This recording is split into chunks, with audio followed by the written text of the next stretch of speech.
저는 지난주에 이제 주일 예배를 마치고 우리 권사님들이랑 같이 이제 식사를 하러 갔었습니다. 이제 권사님들이 한턱 쏘시겠다고 그래가지고 이제 같이 갔는데 저 고모리에 있는 이 산 아래라고 하는 식당으로 갔어요. 뭐 그 식당은 큰 식당도 아니고 유명한 식당도 아니고 사람들이 많이 오는 식당도 아니지만 말 그대로 몸에 좋은 음식을 만들어서 파는 그런 식당이었습니다. 가서 보니까 식당 옆에 텃밭이 있는데 주인들이 어지간한 건 거기서 다 농사 지어가지고 그거를 음식 재료로 사용하고 있더라고요. 몸에 좋은 나물들을 맛있게 무쳐서 만들었습니다. 또 된장도 순 국산 콩으로 메주를 써가지고 맛있게 만들었습니다.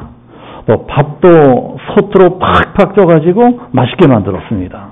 돼지 수육도 기름을 꼭꼭 짜가지고 아주 맛있게 만들었습니다. 뭐 하나 조미료 같은 거 일절 쓰지 않고 손맛으로 정성껏 만들었습니다. 그러니 반찬 하나하나가 전부 다 건강식입니다. 그래서 우리 권사님들이 다들 뿅 가셔가지고 이 식당 우리 아이들이랑 또 한 번 오겠다고 명함 받고 전화번호 받고 난리들이 났었습니다. 제가 우리 교회 홈페이지에 그때 먹은 밥상을 찍어서 올려놨으니까 그때 우리들이 뭘 먹었나 보고 싶으신 분들은 홈페이지에 들어가시면 그때 먹은 밥상을 구경할 수가 있습니다. 옛날에는 식당들이 음식을 맛있게 만들어야 손님들이 찾아왔었습니다. 그래서 식당 주인들이 어떻게 하면 손님들이 좋아하는 맛있는 음식을 만들까? 그것만을 연구했습니다. 그러나 요새는 그것만 가지고는 안 됩니다. 물론 식당이니까 맛도 좋아야 되겠지만은 몸에도 좋아야 됩니다. 건강에도 좋아야 됩니다. 그 집 음식에 맛은 있는데 건강에는 별로 좋지 않을 것 같다. 그러면 그 식당은 오래가지 못합니다. 요새는 정말 100세의 시대라서 그런지 사람들이 건강에 엄청 신경을 많이 씁니다. 뭐 먹으면 좋다, 뭐 먹으면 좋다. 이제 이러한 기사들이 뭐 신문, 인터넷, 뭐 방송 등에 계속 흘러 넘치고 있습니다. 그런데도 웬 놈의 병은 이렇게 많아지는지 알 수가 없어요. 보면은 전부 다 병든 사람들밖에 없어요. 어디가 아프다, 전부 다 병든 사람들밖에 없어요.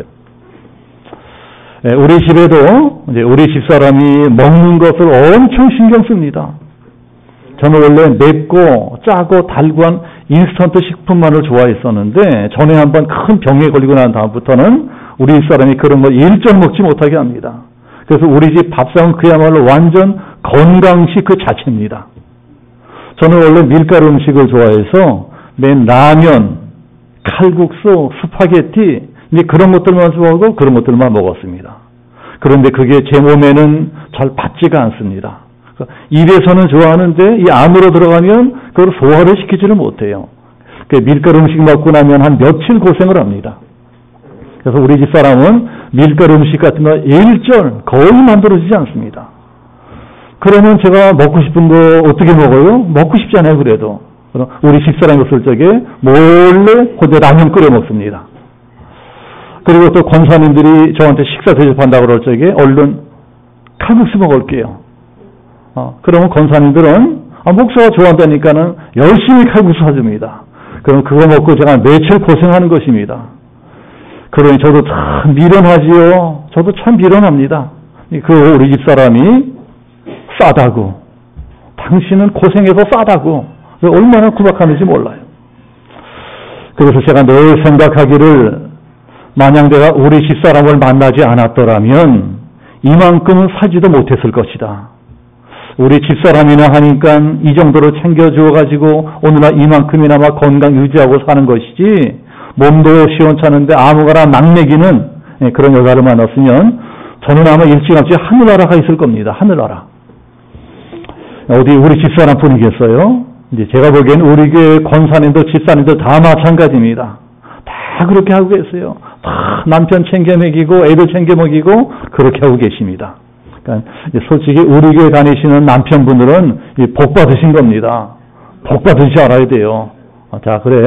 내 옆에 앉아 계신 내 마나님 있으신 분들은 이제 쳐다보시면서 다 저 따라서 큰 소리로 감사합니다. 이게 시원찮아요. 다시 한번 잘하겠습니다. 잘하시기 바랍니다. 살아있게 잘하세요. 요새는 이렇게 몸에 좋은 것이라면 뭐든지 열심히 찾아다니면서 먹는 시대가 되었습니다. 그러나 몸에 좋은 것은 열심히 찾아다니면서 잘도 먹는데 영혼에 좋은 것은 어떤 것인지 관심 있는 분들은 별로 많지가 않습니다. 영혼에 좋은 것들을 찾아다니는 사람들은 거의 없어요. 아마 이 자리 예배드리고 있는 우리들도 마찬가지일 것입니다. 우리가 이렇게 하나님을 믿고 있다고는 하면서도 과연 내 영혼에 좋은 것이 무엇인지, 뭐가 내 영혼에 좋을까 관심 있는 분들은 많지가 않습니다. 몸에 좋다는 것이 있으면 그게 뭐든지 어디든지 막 찾아가서 열심히 먹으려고 하지만은 과연 영혼에 좋은 것들은 그렇게까지 하고 있을까? 오늘 성경이 가르쳐 주시는 것이 바로 그런 말씀입니다. 오늘 성경은 저와 여러분들에게 몸에 좋은 것들뿐만이 아니고 우리 영혼에 좋은 것이 과연 무엇일까? 영혼에 좋은 것, 영혼에 좋은 것에 대해서 가르쳐 주고 있습니다. 그런데요, 이 성경이 우리에게 가르쳐 주시는 것은 우리들의 생각과는 다를 때가 너무도 많습니다. 오늘 성경도 마찬가지입니다. 오늘 성경이 말씀은 우리의 영혼에 좋은 것은 과연 무엇이냐? 근데 영혼에 좋은 것, 이게 무엇일까요? 고난이다. 고난이라고 말씀을 합니다. 71절이 그 말씀이에요. 고난당한 것이 내게 유익이라. 자, 이것이 영어 성경에 번역하기를 It's good for you 이렇게 번역해 놨습니다. It's good for you. 고난당하는 것이 너에게 좋다. 고난당하는 것이 내게 유익한 것이다. 고난이 우리 유익하다. 그러니 고난당하는 것을 너무 두려워하지 말아라. 고난은 유익한 것이다. 고난은 너에게 필요한 것이다. 그러나 솔직히 이건 참 말도 안 되는 소리 같지 않습니까? 말도 안 되는 소리 같아요. 아니 고난이 뭐가 좋아요? 고난이 뭐가 좋아요? 세상에 고난당하는 걸 좋아하는 사람이 어디에 있어요? 고난을 좋아하는 사람은 아무도 없습니다. 고난당하는 것은요 정말 지긋지긋한 일입니다. 고난이란 어떻게 해서라도 피해가고 싶은 것이에요. 그런데도 오늘 성경은 분명히 말씀하기를 아니다. 고난당하는 것이 오히려 더 너에게 유익한 것이다. 고난이 유익한 것이다. 오늘 성경에 나오는 고난이라고 하는 말을 히브리어로 찾아보면은요, 이게 그냥 한두 가지 뜻이 아닙니다. 수많은 안 좋은 일들이 복합적으로 사용되는 것이 오늘 성경에 나오는 고난이라고 하는 말입니다.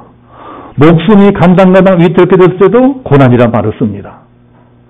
문제를 만났을 적에도 고난이란 말을 씁니다. 망하게 됐을 적에도 고난이란 말을 씁니다. 또 가난해졌을 때도 고난이란 말을 씁니다. 몸에 병이 되었을 적에도 고난이란 말을 씁니다. 하나님께 벌을 받을 적에도 고난이란 말을 씁니다. 감옥에 갇혔을 적에도 고난이란 말을 씁니다. 낙심했을 적에, 좌절했을 적에 고난이란 말을 써요. 그러니까 한마디로 말해서 우리 인생의 나쁜 일이야, 모든 나쁜 일에는 모조리 다 이놈의 고난이라고 하는 말을 씁니다. 그러니 세상에 어느 누가 이런 고난을 좋아하겠어요? 저도 싫어하지요. 우리들은 다 복받기를 원하고 다 잘 살기 원하고 건강하기 원하고 성공하기를 원합니다. 다 형통하고 평안하게 살기를 원합니다. 그런데 그 정반대에 힘들고 괴롭고 슬프고 눈물 나고 죽고만 싶고 이런 못된 고난이란 놈이 오히려 나한테 유익이라니, 아니 그놈의 왼수 같은 고난이 왜 나에게 유익이 돼? 왼수 같은 고난이 왜 나에게 유익이 됩니까? 만약에 이 자리에 어떤 고난을 당하고 있는 분이 계시다면 제가 지금 하고 있는 설교 자체가 듣기 싫을 거예요. 이 설교 자체가 듣기 싫을 것입니다. 지금 나하고 장난하냐? 내가 눈물 나고 힘들고 서럽고 지금 마음이 슬퍼 죽고만 싶은데 어떻게 그걸 유익한 것이라 말할 수가 있느냐? 저도 초신자 시절에 그런 때가 있었습니다. 하도 인생이 풀리지 않아가지고 혹시 교회를 나가면 좋은 일이 생길까 해서 교회를 나갔더니 어느 날 목사님이 설교하시기를 고난당하는 것이 너에게 유익이래. 그래서 열받아가지고 그렇게 고난이 좋으면 당신이나 실컷 받으시오. 이렇게 생각한 적이 있었습니다. 그럼 왜 하나님이 이런 말씀을 하실까요? 우리가 그렇게 질색팔색하는 고난이라는 놈을 왜 좋은 것이라고 말씀하실까요? 왜 뿌득뿌득 고난이 좋은 것이야? 이러고 고집을 부리실까요? 잘 생각해보면 세 가지 비밀이 있는 것 같습니다. 고난의 세 가지 비밀. 자, 첫 번째, 고난은 나 자신을 돌아보게 만들어주기 때문입니다. 고난은 나 자신을 돌아보게 만들어준다. 우리 오늘 성경, 자, 67절.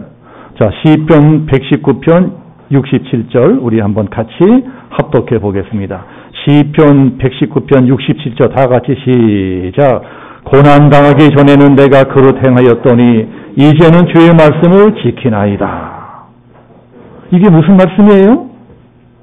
고난당하기 전에는 내가 잘못 행했었다는 것입니다. 그런데 고난당하고 난 다음에는 주의 말씀을 지키나이다. 주의 말씀을 잘 지키는 사람이 되었다는 것입니다. 내가 고난당하기 전에 잘 몰랐었다. 그런데 고난을 만나서 고난을 당하면서 가만히 생각해 보니까 나의 이전의 모습이 보이기 시작합니다. 나는 전에 어떻게 살았었나? 나는 과연 바르게 살았었나? 잘 살았었나? 성경은 고난 당하기 전과 고난 당하고 난 후에 달라진 모습을 이렇게 가르쳐주고 있습니다. 내가 전에는 잘못 행했었다. 잘못 살았었다. 그런데 이제는 하나님 바르게 살겠습니다. 하나님 말씀대로 순종하며 살겠습니다. 그러니 이전과 이후의 차이가 뭐예요? 그 중간에 고난이 있다는 것입니다. 고난이 우리로 하여금 나 자신을 돌아보게 해줍니다. 겸손하게 나의 내면을 돌아보게 해줍니다. 우리의 과거, 지난 날을 생각하게 해주세요. 내가 지난 날 어떻게 살았나? 참 불성실하게 살았습니다. 교만하게 살았습니다. 이기적으로 살았습니다. 그러고 살면서도 그래도 이만하면 내가 남들보다는 잘 사는 편이지. 내가 이만하면 괜찮은 사람이지. 이러고 살았습니다. 그런데 고난을 당해보니까 그게 아니었다는 거예요. 내가 참 교만했구나. 불성실했구나. 이기적이었구나. 내가 참 나만 알고 이기적으로 살았구나. 너무 감사가 없이 살았구나. 이런 걸 깨닫게 됩니다. 이렇게 고난은 나 자신을 돌아보게 만들어줍니다. 우리가 잘 아는 누가복음 15장 탕자의 비유가 있지 않습니까? 탕자가 아버지의 재산 절반을 확실하게 챙겨가지고 아버지의 집을 떠납니다. 뒤번 들어보고 떠나가 버려요. 그리고 그 돈 가지고 먼 나라 가서 흥청망청 잘도 살아갑니다. 그렇게 많은 돈을 가지고 부족함 없이 쓰고 다닐 적에는 아버지 생각하는 거 일절 안 합니다. 아버지 집에 대한 그리움 아쉬움 하나도 없어요. 그런데 그러다 갑자기 흉년이 왔습니다. 우리나라로 치면 IMF가 터진 것입니다. 부도가 났어요. 졸제 쪽박아차게 생겼습니다. 집도 경매로 날아가 버려서 노숙자가 되었습니다. 먹고 살겠다고 돼지농장에서 돼지치는이라면서 그러고 살아갑니다. 한마디로 춥고 배고픈 인생을 살게 되었습니다. 자, 그러자 성경이 뭐라고 말씀합니까? 이에 그가 스스로 돌이켜 이르되, 돌이켰다는 것입니다. 스스로 돌이켰다는 거예요. 스스로 돌이켰다는 게 무슨 말입니까? 지정신이 돌아왔다는 것입니다. 그 미친놈이 드디어 지정신을 차렸어요. 그 미친놈이. 전에는 그런 생각은 꿈에도 안 했었는데 춥고 배고프고 쫄딱망하고 고난을 당해서 거짓골이 되니까 지난 날을 돌아보기 시작합니다. 과거를 생각합니다. 그리고 이렇게 고백하는 것입니다. 내 아버지의 집은 얼마나 풍족했던가. 그런데 나 여기서 굶어 죽게 생겼구나. 아버지 집을 생각하고 자기 모습을 생각하게 됩니다. 그리고 돌아가자. 용기를 내어서 아버지 집으로 돌아가자. 아버지 집으로 돌아가는 것입니다. 우리 주변에도 탕자처럼 고난 때문에 예수 믿게 된 분들이 얼마나 많은지 몰라요. 아마 이 자리에도 그런 분들이 계실 것입니다. 고난을 당하게 되면은 고난이 아니었더라면 결코 깨달을 수 없는 것들을 깨닫게 되는 경우가 많습니다. 우리는 고난을 통해서 하나님께 나오게 되고 고난을 통해서 하나님을 알아가게 되고 고난을 통해서 나에게 말씀하시는 하나님의 음성을 듣게 됩니다. 하나님의 음성. 영국의 C.S. 루이스라고 하는 유명한 작가 겸 교수가 있어요. 근데 그 사람이 이런 말을 했습니다. 우리가 아무 근심 걱정 없이 그저 평안하게 잘 먹고 잘 살아갈 적에는 하나님의 음성이 꼭 속삭이는 소리가 들린다. 소곤소곤 속삭이는 소리처럼 작게 들린다는 것입니다. 그러나 우리가 환난을 만나고 고난을 당하게 되면 그때는 마치 하나님의 음성이 빰빠라빰 나팔소리처럼 들려온다. 나팔소리처럼 들려온다. 그래서 고난이란 하나님 나라의 메가폰이다. 유명한 말을 했어요. 고통이 오면 그 고통을 통해서 나에게 말씀하시는 하나님의 분명한 음성을 들을 수 있게 된다는 것입니다. 고통을 통해서 나 자신을 돌아보게 되고, 고통을 통해서 나의 내면을 돌아보게 되고, 고통을 통해서 나의 모습을 발견하게 되고, 고통을 통해서 나 자신도 잘 모르고 있었던 나의 약한 부분, 죄진 것들, 잘못된 부분들이 무엇인가 정확하게 깨닫게 되는 것입니다.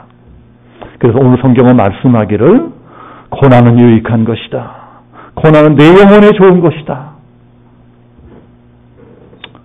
그러나 솔직히 우리들이 그렇게 합니까? 우리들이 고난을 당할 적에는 다 이러잖아요. Why me? 왜 나야? 왜 하필 나야? 왜 내가 이 고생을 해야 돼? 그러나 고난을 통해서 깨어지고 산산이 끼어져.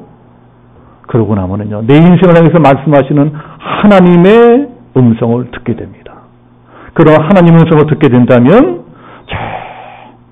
좀 내 입술의 말이 바꿔집니다. 어떻게 바꿔질까요? Why me? 왜 나냐? 이것이 아니고 for me. 나를 위해서. Why me? 왜 하필 나냐? 이것이 아니고 for me. 나를 위해서. 하나님이 나를 위해서 이러한 고난을 주셨구나. 바꿔지는 것입니다. 고난이란 이렇게 나 자신을 돌아보게 만들어집니다. 사람이 깊어지는 것입니다. 우리 사람들은요, 고난을 받으면 받을수록 깊어집니다. 우리 내면이 깊어집니다. 이 자리에도 고난 당하시는 분들이 계실 거예요. 고통 가운데 있는 분들 계실 것입니다. 일이 안 풀리고, 사업이 어렵고, 직장에서 잘리게 생겼고, 통장에 돈은 다 떨어져 가고, 몸은 아프고, 애들은 속색이고, 집에는 문제가 생기고, 계속 이렇게 가다가는 내 앞날이 어떻게 될 것인가, 내 인생이 어떻게 될 것인가, 눈앞이 깜깜합니다. 살아갈 길이 아득합니다. 내가 이러다가 어떻게 되려고 일어나, 내 인생이 어떻게 되려고 일어나. 그러나 그럴 때일수록 이런 걸 깨달아야 됩니다. 하나님은 지금도 살아계세요. 하나님은 지금도 역사하고 계십니다. 그리고 하나님은 저 하늘에서 시퍼렇게 살아계세요. 시퍼렇게 살아계십니다. 우리 사는 걸 다 지켜보고 계세요. 그리고 이 고통을 통해서 우리들에게 뭔가를 말씀하고 싶어 하십니다. 그 음성을 들으려고 해야 돼요. 그 음성은 오직 고난을 통해서만 들려오는 음성이기 때문에 그렇습니다. 만약에 그 음성을 제대로만 듣게 된다면 분명히 우리 인생은 바뀔 것입니다. 그 음성을 듣고 하나님의 뜻을 제대로 깨닫기만 한다면 이 고난이 전화위복이 될 것입니다. 그래서 오늘 시편은 이렇게 말씀합니다. 고난당한 것이 너에게 유익이라. 전에는 네가 그릇 행하였더니 이제는 주의 말씀을 지키나이다. 자, 두 번째. 고난이 왜 유익할까요? 고난이 왜 유익할까요? 고난이란 하나님만을 바라보게 만들어주기 때문에 유익한 것입니다. 고난이란 하나님을 바라보게 만들어준 것이다. 자, 우리 오늘 성경 71절 같이 한번 합독해 봅시다. 71절 다 같이 시작. 고난당한 것이 내게 유익이라. 이전에는 내가 그릇 행하였더니 이제는 주의 말씀을 지키나이다. 고난당한 것이 내게 유익이라. 이로 말미암아 내가 주의 율례들을 지키게 되었나이다. 오늘 성경은 말씀하기를 고난당한 것이 내게 유익이다. 그게 더 좋은 일이다. 왜냐하면 그 고난을 통해서 주의 율례들을 지키게 되었기 때문이다. 주의 율례라고 하는 것은요, 내 마음에 새겨지는 하나님의 말씀들을 뜻합니다. 우리들은 주일 예배 시간마다 이 강단에서 선포되는 하나님 말씀을 듣습니다. 여러분 이 말씀을 다 듣고 있잖아요? 그러나 등 따숩고 배부르고 평안할 적에는요, 목사가 무슨 설교를 해도 그게 하나도 마음에 와닿지 않아요. 맨날 똑같은 소리, 맨날 똑같은 소리. 그런 게 다 남의 얘기로만 들립니다. 나하고는 상관없어요. 다 남의 얘기예요, 남의 얘기. 그러나 그러다 내 인생에 갑자기 환난 충파가 몰려오고 전혀 예상치 못한 고난을 당하게 될 적에는 그때는요, 모든 설교가 다 나들으라고 하는 설교 같아요. 나들으라고 하는 설교. 어쩌면 저렇게 내 마음을 그들이 얘기를 하고 있나. 그래서 순종하게 되는 것입니다. 전에는 무슨 말씀을 들어도 뺀질 찬물에 기름 들어서 반질했었는데 한번 뜨거운 맛을 제대로 보고 나니까는 어머나 뜨거워라. 하나님이 잘못했습니다. 죽을 죄를 졌습니다. 바르게 살겠습니다. 이제부터는 말씀대로 순종하며 살겠습니다. 이렇게 되는 것입니다. 이게 주의 윤례들을 배우게 되는 것이에요. 이상하게 우리들은 고난을 당해야만 그렇게 됩니다. 고난을 당해야만 하나님을 바라보게 됩니다.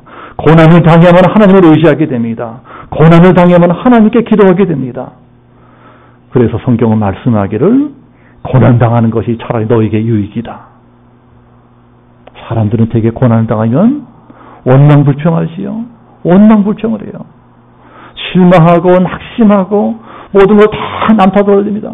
내가 이렇게 된 건 다 누구 때문이다. 그러나 우리가 정말 믿음이 있다면, 정말 믿음이 있는 사람은 그렇게 하지 않아요. 믿음이 있는 사람들은 고난이 오면 더 하나님을 바라보게 됩니다. 더 하나님께 매달리고 더 하나님께 기도하게 됩니다. 우리들은 이런 걸 알아야 돼요. 고난이 없다면 절대로 하지 않을 기도가 있습니다. 고난이 없다면 절대로 믿을 수 없는 기적들이 있습니다. 우리들은 고난 때문에 평소에는 하지 않던 기도를 하게 되고 고난 때문에 평안할 적에는 절대로 체험할 수 없는 놀라운 기적들을 체험하게 됩니다. 고난 때문에 하나님을 바라보고 고난 때문에 하나님을 찾다가 그런 기적들을 체험하는 것입니다. 그래서 시편 77편을 보면 나의 환난 날에 내가 주를 찾았으며, 고난이 없었더라면 하나님을 찾지도 않았을 텐데 고난 때문에 하나님을 찾게 되고 고난 때문에 하나님께 매달리게 되고 고난 때문에 부르짖어 기도하게 됩니다. 하나님, 내가 여기 있습니다. 하나님, 못나는 건 여기 있습니다. 하나님, 저를 불쌍히 여겨주세요. 그래서 성경은 우리에게 말씀합니다. 고난당한 것이 너에게 유익이라.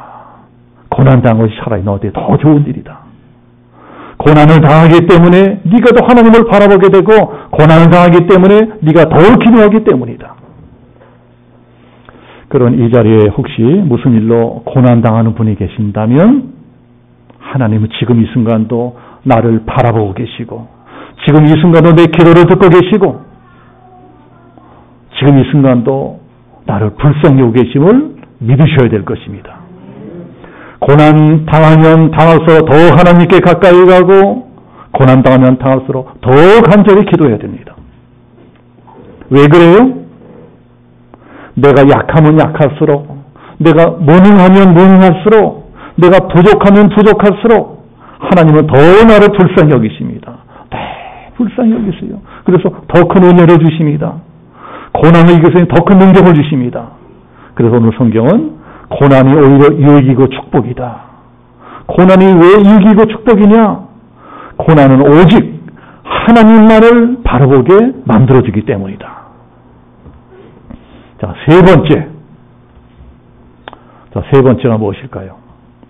자, 고난이란 첫 번째로 나 자신을 돌아보게 하고, 두 번째로 하나님을 바라보게 할 뿐만이 아니고, 세 번째로 고난이 우리에게 주는 유익은 고난은 다른 사람까지 돌아보게 만들어진다는 것입니다. 고난은 이웃을 돌아보게 만들어진다. 잘 생각해 보세요. 우리 주위에는 고통당하는 많은 사람들이 있잖아요. 많은 사람들이 이 시간에 막 고통 가운데 살아가고 있습니다. 그런데 우리들은 그 사람들이 당하는 고통을 잘 이해하지 못할 때가 많아요. 나하고 별 상관이 없으면 그 사람이 무슨 고통을 당한다 할지라도 마음이 와닿지를 않아. 그래서 아이고, 뭐 저까지 가지고 진짜 난리냐? 뭐 그까지 가지고 힘들어하냐? 이해가 되지가 않아요. 그러나 막상 내가 그런 고통을 당하게 되면 그제서야 깨닫게 됩니다. 아, 저 사람이 이래서 그렇게 힘들어 했었구나. 내가 당해보니 이제야 그걸 알겠구나. 그런데도 나는 너무나 무관심했었구나. 저 사람이 저렇게 힘들어하는데도 그까짓 거 가지고 뭘 그러냐. 우습게 알고 비판하고 정죄하고 그랬었구나. 그 사람이 당하는 고통이 얼마나 큰 것인지 내가 직접 당해보니까 실감이 납니다. 실감이 나요. 그리고 그 고통당하는 사람들에게 아무것도 해주지 못하고 아무 위로도 해주지 못하고 이런 게 정말 미안합니다. 너무 미안한 거예요. 그래서 여러분, 이 세상에 많은 목사들이 있지만 정말 좋은 목사가 누굴까요? 정말 좋은 목사. 뭐 수천 수만 원의 큰 교회 목사? 미국 영국 가서 박사학위를 따온 목사? 설교 끝내주게 하는 목사? 네, 그런 목사님도 훌륭하지만 더 좋은 목사님은요, 고난을 많이 당한 목사님입니다. 고난을 많이 당했어요. 그런 목사가 좋은 목사입니다. 고난을 많이 당한 목사일수록 성도님들이 당하는 고난을 이해하게 됩니다. 저 장로님이 지금 얼마나 힘들까? 저 권사님이 얼마나 힘들까? 저 집사님이 얼마나 힘들까? 그 고난을 이해하게 됩니다. 그리고 더 많이 기도하게 되는 것입니다. 목사뿐이 아니에요. 성도들도 마찬가지입니다. 성도님들도 고난을 많이 당한 성도님들은요, 다른 성도들이 당하는 고난을 이해하게 됩니다. 아이고, 저 권사님이 얼마나 힘들까? 저 집사님이 얼마나 힘들까? 그래서 더 기도해주고 더 위로하게 됩니다. 그래, 고난당하는 사람들이 이런 고백을 하는 것을 종종 듣게 될 때가 있어요. 하나님, 하나님, 내가 만약에 이 고난을 이겨낼 수만 있다면 그러면 정말 나하고 똑같은 고난을 당하는 그런 사람들을 도와주겠습니다. 하나님, 그런 사람들을 도와주고 싶어요. 그런 사람들이 용기를 주겠습니다. 그런 사람들을 위로해주고 싶습니다. 막상 내가 고난을 겪어보니까 이 고난이 얼마나 힘들지 않겠다는 것입니다. 그래서 고린도후서 1장 4절에 이런 말씀이 있어요. 우리의 받은 환난 중에 우리로 하여금 하나님께 받은 위로로서 모든 환난 중에 있는 자들을 능히 위로하게 하시는 이시로다. 고난이 우리로 하여금 내가 위로해 줄 사람이 누구인지 보이게 되는 것입니다. 그 사람이 고통받는 소리를 들을 수 있게 해줘요. 그 사람들의 슬픔, 고통, 아픔 같이 느끼게 해줍니다. 같이 울어줄 수 있는 긍휼의 마음을 갖게 합니다. 신약성경 히브리서가 그런 걸 가르쳐주고 있습니다. 우리 예수님께서도 그런 분이셨다. 우리 주 예수님도 우리가 똑같은 고난을 당한 분이었다. 이사야서에서요, 그는 질고를 아는 자라 이렇게 말씀해요. 예수님이 질고를 안대요. 이게 무슨 뜻이에요? 질고, 질병의 고통. 예수님도 질병에 걸려서 고통받은 때가 있었다는 것입니다. 질병에 걸려 고통을 받아서 예수님은 질병에 걸려 고통받은 내 심정을 알아요. 그래서 그가 채찍에 맞음으로 우리가 나으려도다. 채찍에 맞은 아픈 것이 질병의 고통입니다. 그 고통을 하는 분이 예수님이었다는 것입니다. 예수님 자신도 그런 고난을 받은 분이었기 때문에 우리 인간들이 얼마나 약한 존재인지, 얼마나 깨지기 쉬운 존재인지 너무나 잘 알고 계세요. 그래서 더 불쌍히 여기시는 것입니다. 그러므로 우리는 때를 따라 돕는 은혜를 알게 하여 그의 보좌 앞으로 담대히 나아갈 것입니다. 바로 예수님이 우리와 똑같은 고난을 당하신 분이시고 우리가 받는 그 모든 고통을 너무나 잘 알고 있는 분이시기 때문에 내가 어떤 고통을 받고 있던, 내가 지나면 어떤 잘못을 했던, 어떤 실수를 했던 담대하게 나오라는 것입니다. 이게 우리 기독교의 힘입니다. 힘. 이렇게 우리는 고통을 통해서만 다른 사람들의 고통을 이해하게 되고 고통을 통해서만 다른 사람의 고통을 볼 수 있게 됩니다. 그 사람들의 고통이 보이니까 내 마음이 움직이는 것입니다. 그래서 때때로 고난이 사명이 되기도 합니다. 고난이 사명이 되는 수도 있어요.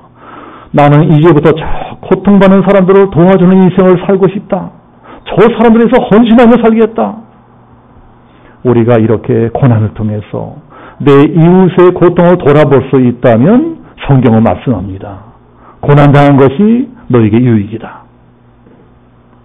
고난은 이렇게 나 자신을 돌아보게 합니다. 고난은 하나님을 바라보게 합니다. 고난은 이웃을 돌아보게 합니다. 자, 그러니 여러분, 지금 무슨 고난을 당하고 계십니까? 무슨 고난 가운데 있어요? 내가 당하는 고난이 비록 지금은 당장은 힘들고 괴롭고 어렵다 할지라도 오늘 말씀을 통해서 하나님이 나에게 들려주시는 하나님의 음성을 들어야 됩니다. 얘야, 네가 당하는 그 고통이 비록 지금은 힘들고 괴로운 것이라 할지라도 그래도 그 고난은 너에게 꼭 필요한 고난이란다. 그리고 그 고난은 장차 너에게 더 큰 이익이 되어서 돌아올 것이다. 고난을 받으면 받는 만큼 너는 점점 더 자라나게 될 것이고 점점 더 성숙하게 될 것이다. 성숙해진다는 것을 또 다른 말로 하자면 무엇이 될까요? 성숙해진다는 것. 그것은요, 마음이 가난해지는 것입니다. 마음이 가난해져. 우리 신앙생활에 이것만큼 축복은 없습니다. 이게 바로 예수님이 우리에게 주시는 제일 큰 축복이에요. 왜 그래요? 마음이 가난해져야 비로소 천국이 내 것이 되기 때문에 그렇습니다. 마음이 가난해지기 전에는요, 천국은 남의 것이에요. 남의 집이에요. 마음이 가난해져야 천국이 가까이 임합니다. 그래서 예수님께서 산상수훈8복설교에서 제일 첫 번째로 강조한 것이 심령이 가난한 자는 복이 있나니 천국이 그들의 것이며 마음이 강한 자는 복이 있나니 천국이 너희들의 것이다. 하나님이 우리들을 위해서 예배해 놓으신 최고로 큰 축복이 무엇일까요? 천국이에요. 하나님이 우리에게 주신 제일 큰 축복이 천국입니다. 우리가 이 땅에서 아무리 잘 먹고 잘 살고 성공하고 돈 벌고 출세해도요, 나중에 죽어 천국 가지 못하면 그 인생은 저주받은 인생입니다. 이 땅에서 잘 먹고 잘 살고 출세하고 큰 집 살고 떵떵거리고 살아도 구원받지 못하고 천국 가지 못하면 아예 태어나지 않는 걸 못해요. 그 지옥의 저주 가운데 저주받은 인생이 됩니다. 천국이 최고의 축복이에요. 천국 들어가는 것. 그런데 그 좋은 천국에 어떻게 들어갈 수 있어요? 마음이 가난해져야 들어갈 수 있다는 것입니다. 그러면 어떻게 해야 마음이 가난해져요? 고난을 받아야만 마음이 가난해지는 것입니다. 이거는 그 누구도 예외가 없습니다. 고난 당하기 전에는 이 세상 것에 욕심이 많아요. 그저 욕심이 많아. 돈도 벌고 싶고 집도 사고 싶고 땅도 사고 싶고 성공하고 싶고 출세하고 싶고 우리 아이들이 다 살려가지고 우리 아이들이 잘났다고 막 자랑하고 다니고 싶고. 그런데 예수님이 말씀하시기를 그게 다 마음이 부해지는 것이다. 마음이 부해지는 것이다. 마음이 부해지면은 하나님과 점점 멀어집니다. 마음이 부해지면 점점 천국에서 멀어집니다. 마음이 부해지면 점점 더 하나님과 원수가 됩니다. 그러나 고난을 많이 당하게 되면, 내가 그토록 원했던 것들이 아담바담 잡으려고 원했던 것들이 이게 얼마나 부질없는 것들인가, 부질없는 것들이었다 깨닫게 되는 것입니다. 그래서 오로지 내가 구하는 것은 하나님 나라를 구하게 됩니다. 그게 하나님 보시기에는 마음이 가난해지는 것입니다. 마음이 가난해져서 이제는 다 필요 없어요. 이제는 하나님이 제일 좋아. 하나님만을 원하는 것입니다. 하나님, 저는 다 필요 없습니다. 저는 하나님 한 분이면 돼요. 나는 하나님 한 분에는 필요 없습니다. 고난을 통해서 비로소 성숙해진 겁니다. 여러분, 그러면 어떤 일이 일어날까요? 그렇게 고난을 통해서 내 마음이 가난해지면 어떤 일이 일어날까요? 그러면은요, 피할 길이 열립니다. 피할 길이. 하나님은 마냥 고난만 주시는 분이 아니에요. 우리 하나님은 좋은 하나님이십니다. 여러분, 우리 하나님이 얼마나 좋으신 분이에요.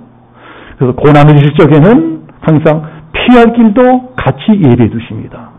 하나님은 우리가 미워서 고난 주시는 것이 아닙니다. 우리가 죽으라고 고난 주시는 게 아니에요. 하나님이 고난을 주시는 까닭은 우리들을 더 성숙한 사람이 되게 만들어 주시려고 주시는 것입니다. 우리를 더 성숙한 사람으로 만들려고 하는 것이 고난의 목적이에요, 목적. 그러니 고난 주실 적에는 이미 피할 길도 예비해 놓으셨습니다. 피할 길이 있어요, 피할 길이. 다 피할 길이 준비되어 있습니다. 그래서 고린도전서 10장에 이런 말씀이 있습니다. 사람이 감당할 시험 밖에는 너희가 당한 것이 없나니 오직 하나님은 미쁘사 너희가 감당하지 못할 시험 당함을 허락하지 아니하시고 시험 당할 즈음에 또한 피할 길을 내사 너희로 능히 감당하게 하시느니라. 하나님, 우리가 얼마나 약한지 잘 알고 계세요. 우리 연단하실 적에도 우리가 도저히 감당하지 못할 시험은 아예 허락하지 않으세요. 우리가 감당할 만하니까 허락하시는 것입니다. 우리가 도저히 감당하지 못할 고난은 절대로 주지 않으세요.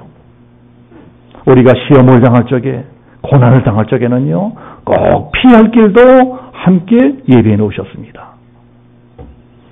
그래서 지금 이 자리에 혹시 무슨 일로 어려움을 당하는 분이 계시다면 이 말씀을 꼭 기억하셔야 됩니다. 지금 피할 길이 마련되어 있다. 내가 지금 어렵고 힘들고 죽겠는데 피할 길이 있다는 것입니다. 하나님은 꼭 피할 길 주시는 분이다. 그 피할 길, 피난처. 여러분, 그 피난처가 어딜까요? 피난처는 바로 예수님이에요. 예수님만이 우리의 영원한 피난처이십니다. 고난당할 적에 우리가 피난처 되시는 예수님 앞에 나와서 예수님의 이름으로 기도하면 예수님께서 친히 찾아오셔서 우리를 건져주십니다. 구원해 주세요. 예수님만이 우리의 영원한 피난처고 구원자가 되십니다. 사람이 감당할 고난밖에는 너희가 당한 것이 없나니 오직 하나님은 미쁘사 너희가 감당하지 못할 고난당함을 허락하지 아니하시고 고난당할 즈음에 또한 피할 길을 내사 너희로 능히 감당하게 하시느니라. 자, 오늘은 우리가 왜 고난이 유익이 되느냐, 고난이 왜 유익이 되느냐 하는 것을 배웠습니다. 고난이 왜 유익이 된다고요? 고난은 나 자신을 돌아보게 해요. 고난은 하나님만을 바라보게 합니다. 고난은 이웃들도 돌아보게 합니다. 결국 고난이란 우리들을 성숙시켜주는 도구라는 것입니다. 도구. 그러니 우리가 고난을 당할 적에 꼭 명심해야 될 제일 중요한 것, 그게 뭐라 그랬죠? 우리가 고난 당할 적에 꼭 기억해야 될 것, 피할 길이 예비되어 있다. 모든 고난에는 피할 길이 이미 예비되어 있다. 하나님은 우리가 고난 당하다 쓰러지지 않게 꼭 피할 길을 준비해 놓으셨다.